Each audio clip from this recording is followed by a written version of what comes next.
So the snow is finally melting, and I'm remembering why I love the outdoors. I can't believe Zach's never tried the dragon wheels before. So I got a quick session in outside. This is the first time this winter I've been able to skate outside.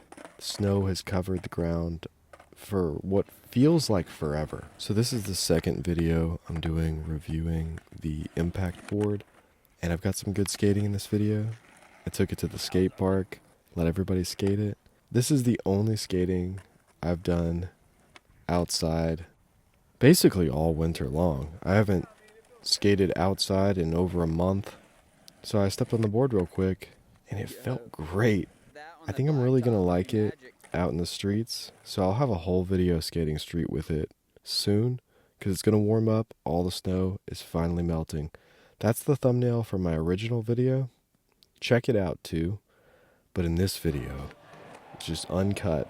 Everything I filmed all day at the skate park with all my friends skating the impact board.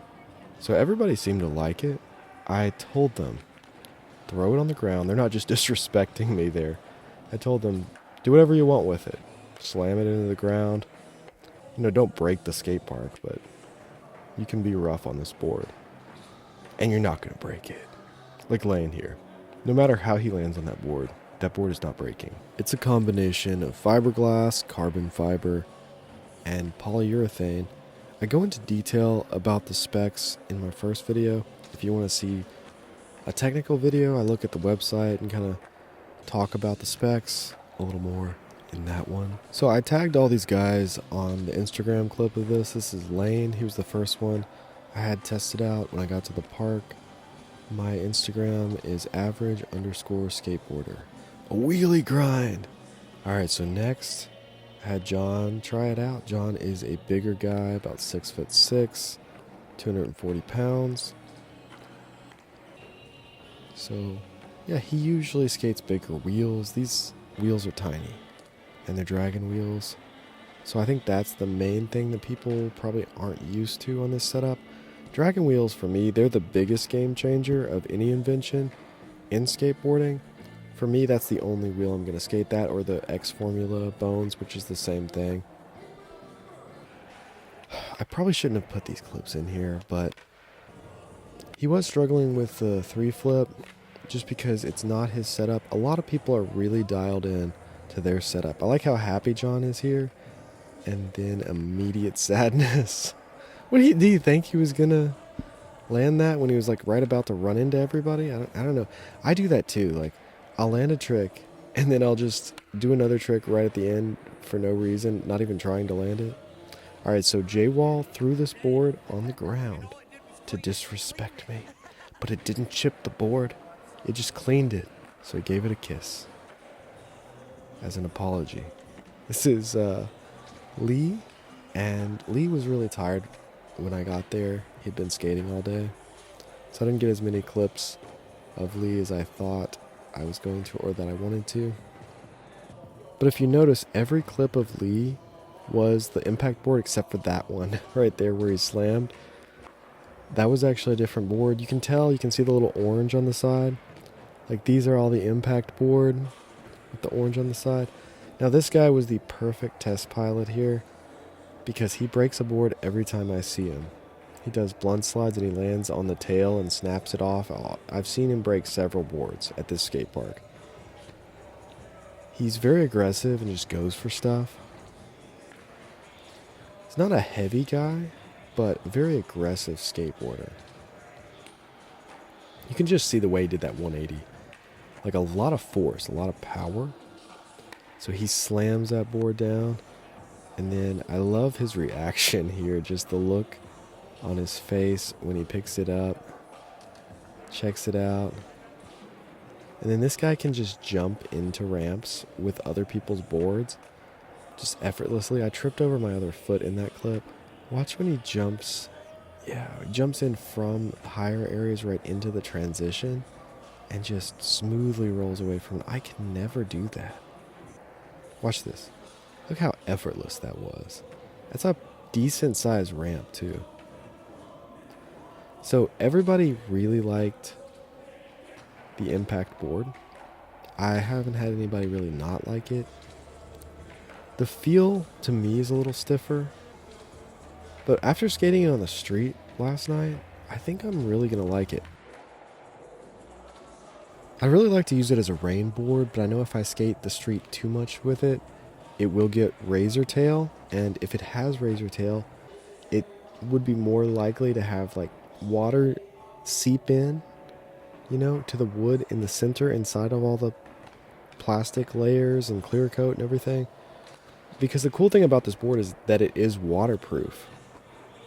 You could ride this in the rain as long as you have bolts and trucks on there. As long as it's not broken to where water will get into the wood. So yeah, I think it was a good idea, a good test to let all these guys just go hard on the board. I knew they weren't going to break it. It'd take a pretty big guy landing in a really awkward way to snap something like this. It's probably possible, but I don't think it's possible at this park. This park's built really well. It's really mellow and super easy to skate. Everything's easy to skate here, so there's not a lot of big gaps or anything. The board does slide well. It has a clear coat. Now, if you were to wear down that clear coat and get to the carbon fiber, I don't know if the fibers would get in your hands and stuff like that. I haven't skated it enough to wear through the clear coat, and I haven't skated it enough to get razor tail yet. But I will be doing a future video skating it outside, and I'll be skating it, till it's done. So I'll be skating it when it gets razor tail and stuff. I'll let you guys know. In the future, if you're watching this video in the future, you can ask questions. Maybe there'll be some questions already answered at that point. So far, I've skated it a few times, and it feels the same. It hasn't lost any pop. So I do believe that it will maintain its pop longer than the regular board. I think it's a good deal.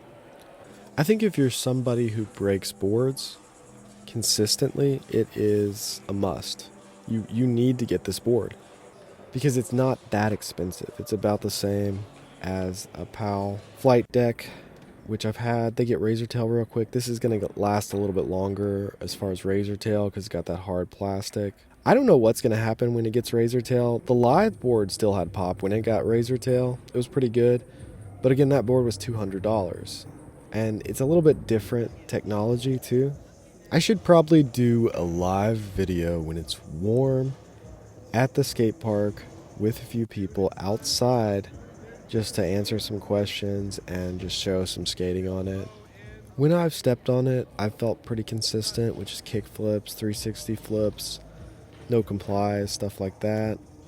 So I want to give a shout out to everybody who is in this video. Had a lot of fun skating with you guys. Braden here, Focused and Fitted on Instagram. He's really good. Shout out to Paul Zitzer and Sprack, because without this indoor skate park, we would not have a place to skate this winter because all the skate parks were covered in snow. And it was all winter this time. It was crazy. So far, it's been a great board with great feel, great flick, great pop. I'm thankful that they sent it to me because I just need boards, guys. I don't want to buy boards. I'm not rich. Everything's expensive these days. Anybody wants to send me anything, I will skate it. So stay tuned because I'll be doing more videos outside with this board soon. Scroll through my channel, check out my other videos, and hit that subscribe button because I got a lot more videos to come. Thanks for watching. How'd you like that thumbnail? Should I pay Zach royalties for it?